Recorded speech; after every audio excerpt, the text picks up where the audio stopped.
just talk a bit about how you deal with stress in your practice and kind of your thoughts about people getting used to stress and how that could potentially be really devastating for healthy life expectancy and all sorts of things, just being a vital person.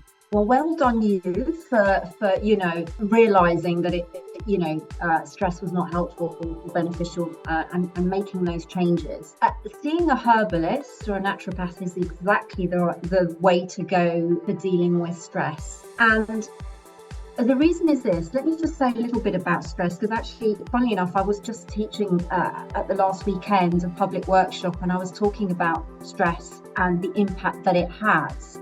And I see this a lot in my clinic when people come to me with all sorts of issues. But when you look back at the root cause, it's because of stress. And then it's manifesting in the body with things like digestive issues, sleeplessness, anxiety, depression. But it has stress as its root cause. Now, the thing about stress, actually, a little bit of stress is normal. It's actually an evolutionary way of keeping us safe. So if we heard of our fight or flight, where we have this fabulous, our bodies are just amazing mechanisms, it does all these things and processes, most of which we are totally unaware of. And one of the things that it has, this mechanism, is called fight or flight, which is an evolutionary system designed to keep us safe from harm and danger. So it's this thing of, for example, if you're faced with a big scary bear, your immediate instinct is fear. You start to maybe feel the palms of your hands going sweaty.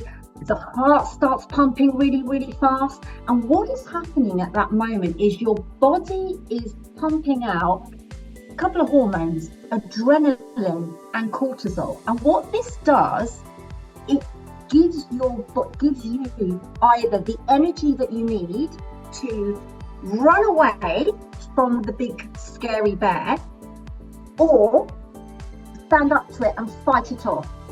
And this is an evolutionary safety device. Now, what happens is once the threat has gone, our body resets and we go back to normal. But what I'm seeing more and more of is that our bodies, a lot of us, are staying in this fight or flight response, this chronic stressed response that we see all the time. Now, obviously, we're not being faced with a big scary bear these days, but it might be more to do with sort of work pressures, financial pressures, all sorts of things, the constant bombardment that we have, never really switching off in this 24/7 society. So we have this chronic drip feed of stress. And what happens is our adrenal glands that produce these hormones then start to become less efficient. We find that we're not able maybe to produce as much of them. And therefore, actually, we find that our resistance to stress becomes lowered. What's happening as well is during this fight or flight response is our body's really clever. It's saying, well, hang on, this is an emergency threat situation. Therefore, do we need, think of it a bit like when you have your TV or your computer, you power it down, don't you, when you need it, you put it on silent. That's what's happening. In order to produce those emergency hormones, our body sort of powers down various other body systems because it doesn't need it. So if we're in an emergency situation, we're trying to fight off this scary bear, do we need our immune system? Not really. It puts it on power down. Do we need our digestive system in this emergency situation? Not really. It powers it down. Do we need our reproductive hormones to be working? Fertility? Not really. We'll power it down. So you can see that in an emergency situation, all of those things are sort of powered down. The volume is turned down on those functions.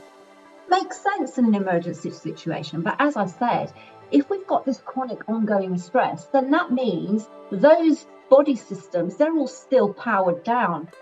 And this is the mechanism by how stress negatively impacts our health. It impacts everything in a very detrimental way. And I was reading some very interesting research that showed if you eat your dinner in front of a TV when you're watching something bad news, for example, or really, or a soap opera where, it's a very dramatic and distressing storyline, that our digestive function reduces by a third. Wow. So, Oh, yeah, so you can just see how, if you've got a really stressful job and this is going on for months and months and months and maybe years, why you end up in burnout, because just everything is powered down. You cannot continue to run at that emergency rate. So I do see this a lot in clinic. And the great thing is, though, having said all of that, we do have some herbs that are really effective at addressing this burnout, this stress response, to help get people back on an even keel. And it supports your adrenal glands. That's how these herbs are working. And they also work on the nervous system, because the nervous system is also involved in your stress response.